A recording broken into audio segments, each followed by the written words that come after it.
رہے جاری یوں ہی تیرا یہ فیضان اشرفیہ۔ علماء کرام کے بیانات سننے کے لیے جامعہ اشرفیہ کے آفیشیل یوٹیوب چینل کو سبسکرائب کریں۔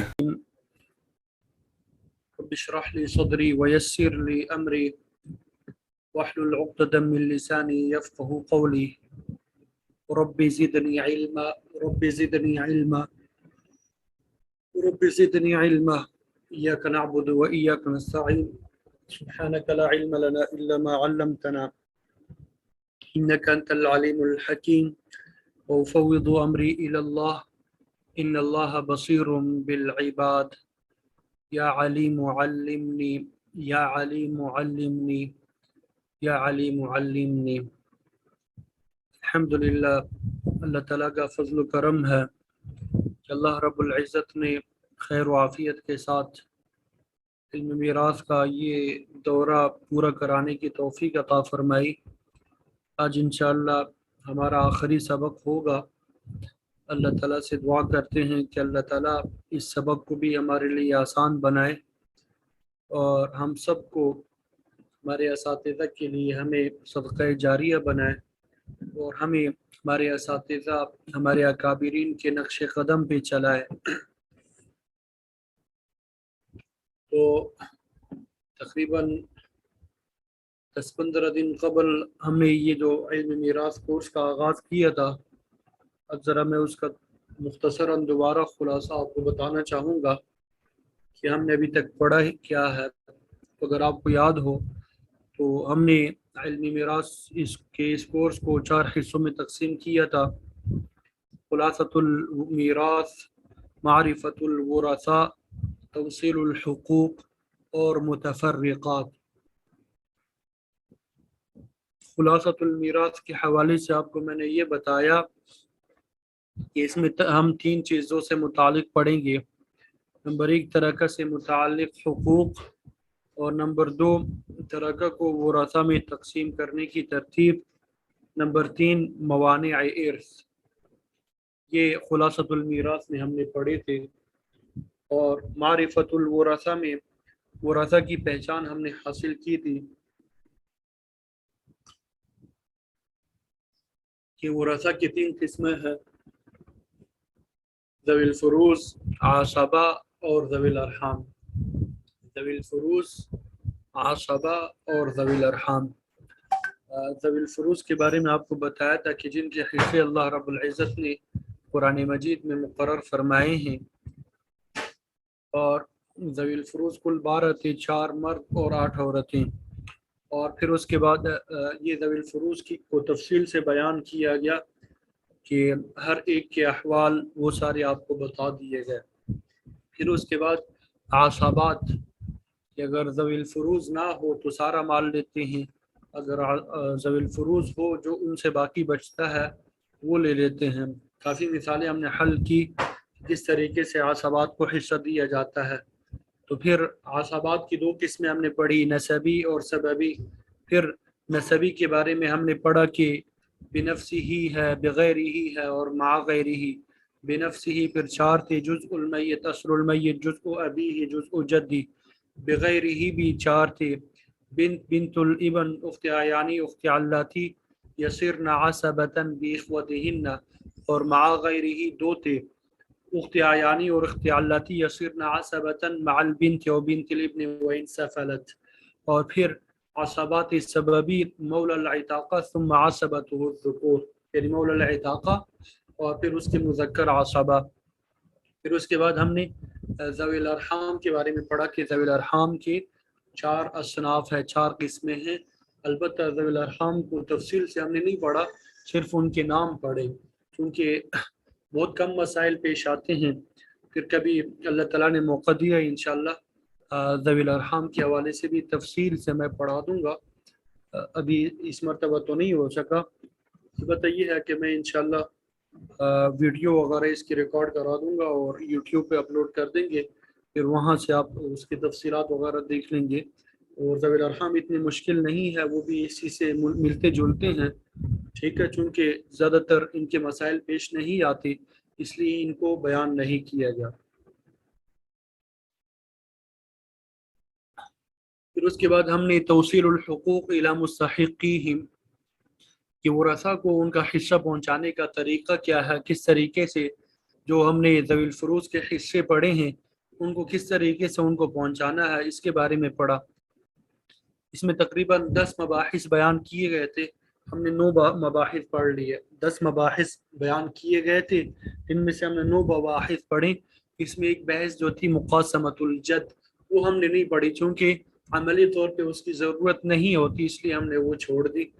تو سب سے پہلے جو ہے 2 عددوں کے درمیان نسبت، 2 عددوں کے درمیان نسبت، 4 نسبتیں تھی وہ آپ کو بتا دی، ٹھیک ہے، تماثل، تداخل، توافق اور تباین۔ اور پھر مسئلہ بنانے کا طریقہ، یہ بہت اہم تھا، مسئلہ بنانے کا طریقہ، یہ ہر ایک مسئلے میں ہمیں ضرورت پیش آتی ہے، یہ 2 عددوں کے درمیان نسبت اور مسئلہ بنانے کا طریقہ تقریباً ہر مسئلے میں ہمیں اس کی ضرورت پیش آتی ہے، ٹھیک ہے۔ ایک مثال میں ابھی حل کرانے کی کوشش کروں گا عملی طور پہ تاکہ ایک مرتبہ یاد دہانی ہو جائے۔ اس میں ہم نے پڑھا کہ مسئلے یہ قرآن مجید میں جو حصے اللہ تعالیٰ نے مقرر کیے ہیں وہ 6 ہے۔ 2 گروپوں میں ہم نے تقسیم کیا تھا، نصف، ربع، ثمن پہلا گروپ تھا، اور پھر اس کے بعد ثلث، ثلثان اور سدس یہ دوسرا گروپ تھا۔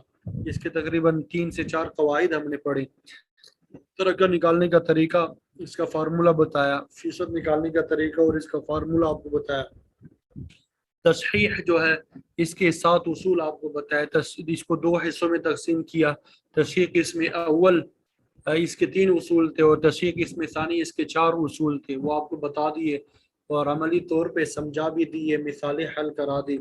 اور پھر اس کے بعد رد جو ہے، رد کے اصول جو ہے آپ کو سمجھا دیے، 4 اصول تھے، تفصیل سے آپ کو سمجھا دیے۔ پھر اس کے بعد مناسخہ جو ہے یہ بھی عملی طور پہ مکمل طور پہ آپ کو سمجھا دیا گیا، تخارج یعنی دستبرداری یا مصالحت یہ بھی آپ کو سمجھا دیا، دینی محیط یہ اس کے بارے میں بھی آپ کو پڑھا دیا گیا۔ پھر متفرقات میں ہم آئے، متفرقات میں ہم نے خنثی کے بارے میں، یعنی خنثی مشکل جسے کہتے ہیں، جسے اردو میں ہجڑا بولتے ہیں، جو نحیوں میں شمار ہوتا ہے نشیوں میں، اس کے بارے میں ہم نے پڑھا۔ پھر اس کے بعد حمل کے حوالے سے پڑھا، پھر مفقود کے حوالے سے کہ اگر کوئی وارث گم ہو جائے، کوئی بندہ گم ہو جائے، اس کی وراثت وغیرہ کی کیا تفصیلات ہے، مرتد کے حوالے سے پڑھا کہ اگر کوئی مرتد ہو جائے اس کی وراثت کی کیا تفصیلات ہے، اگر کوئی قیدی ہو، کافروں کے قید میں ہو، اس کے بارے میں کیا تفصیلات ہے۔ اور اسی طرح نمبر 6 پہ ہم نے پڑھا حادثاتی مرگ، کوئی اچانک مر جائے، چند افراد جو ہے آپس میں جو رشتہ دار ہے ایک ہی حادثے میں فوت ہو جائے، پتہ نہ چلے کہ ان میں سے پہلے کون مرا ہے بعد میں کون مرا ہے، تو اس کے بارے میں کیا تفصیلات ہے یہ آپ کو بتا دی ہے۔ اور اس کے علاوہ آپ کو بتا دیا کہ کس طریقے سے فتویٰ لکھنا ہے، فتویٰ حل کرنے کا طریقہ آپ کو سمجھایا، فتویٰ حل کرنے کا طریقہ آپ کو سمجھا دیا۔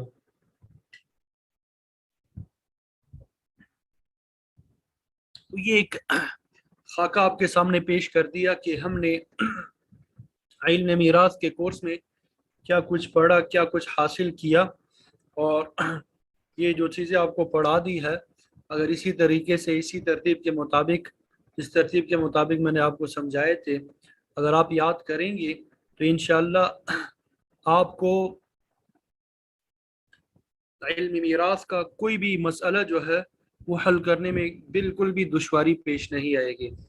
علم میراث کا مسئلہ آسانی سے حل کر سکیں گے، کوئی دشواری جو ہے وہ پیش نہیں آئے گی، ٹھیک ہے۔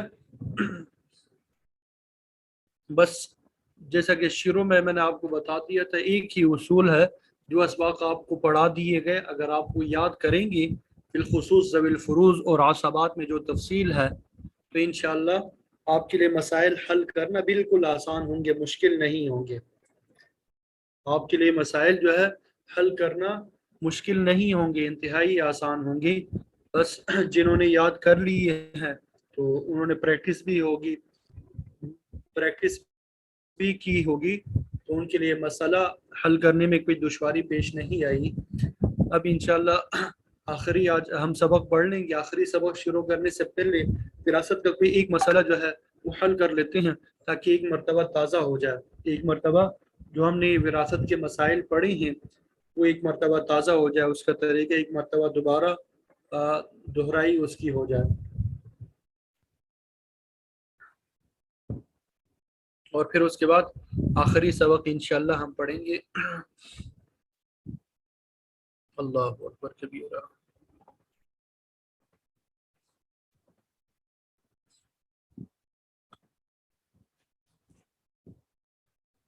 جی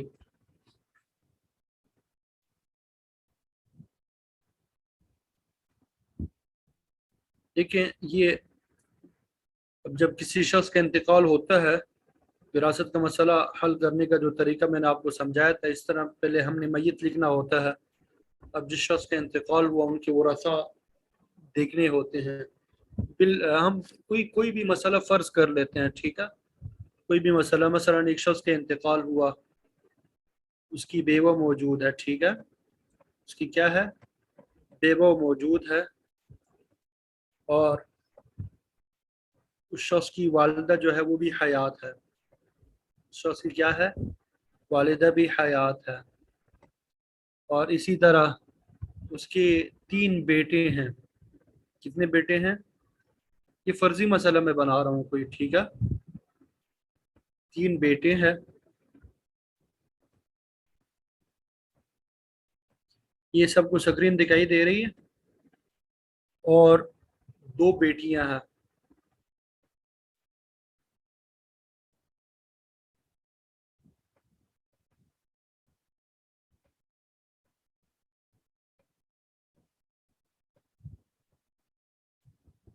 ٹھیک ہے.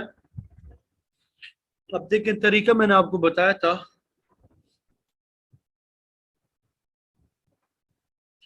کہ سب سے پہلے ہم نے، جب یہ ایک وارث ہے بیوہ، اب یہ بیوہ کے احوال ہم نے پڑھے تھے، زوجہ جسے کہتے ہیں، 2 احوال ہم نے پڑھے تھے.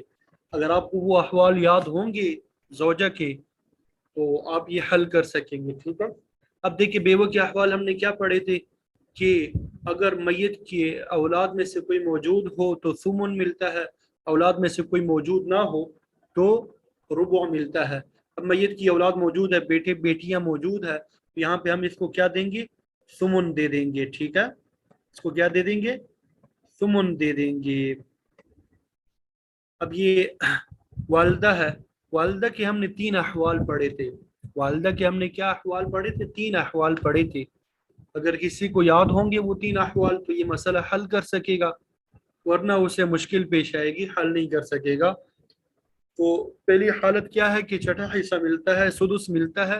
اور سدس کب ملتا ہے کہ میت کی اولاد میں سے کوئی ایک ہو، یا میت کے بہن بھائیوں میں سے کوئی سے 2 افراد ہو، ٹھیک ہے. تو یہاں پہ میت کی اولاد میں سے بیٹے بیٹیاں موجود ہے تو والدہ کو کیا ملے گا، سدس ملے گا، والدہ کو سدس ملے گا، ٹھیک ہے.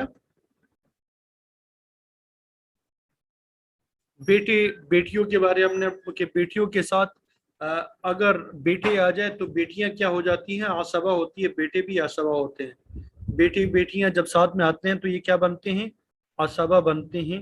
تو ان کے نیچے ہم نے کیا کر دیا، عصبہ لکھ دیا، ٹھیک ہے. اب یہ تو پہلا پورشن ہے، یہ معرفت الورثہ سے ہم نے یہ حل کرنا ہوتا ہے. یہ جو ہے یہاں تک جو ہم نے حل کیا، یہ کس کا کام تھا، معرفت الورثہ، ورثہ کی پہچان نے. وہ پورشن اگر ہم نے یاد کیا ہوگا تو اتنا مسئلہ ہم حل کر سکیں گے، ٹھیک ہے. معرفت الورثہ کا یہ کام تھا اور مقصد تھا جو آپ کو سمجھا دیا. معرفت الورثہ میں ہم نے یہ سیکھا. اب دوسرا کام پھر آگے شروع ہوتا ہے، مسئلہ بنانے کا طریقہ. یہ توصیل الحقوق میں آتا ہے. مسئلہ بنانے کا طریقہ کہاں پہ آتا ہے، توصیل الحقوق میں ہم نے پڑھا تھا، ٹھیک ہے. یہ مکمل لکھنے میں ذرا دشواری ہے تو میں نے ویسے ہی لکھ دیا.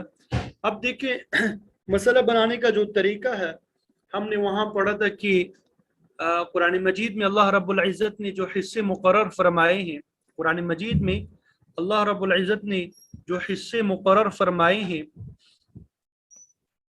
کل کتنے حصے مقرر فرمائے ہیں، 6 حصے مقرر فرمائے ہیں.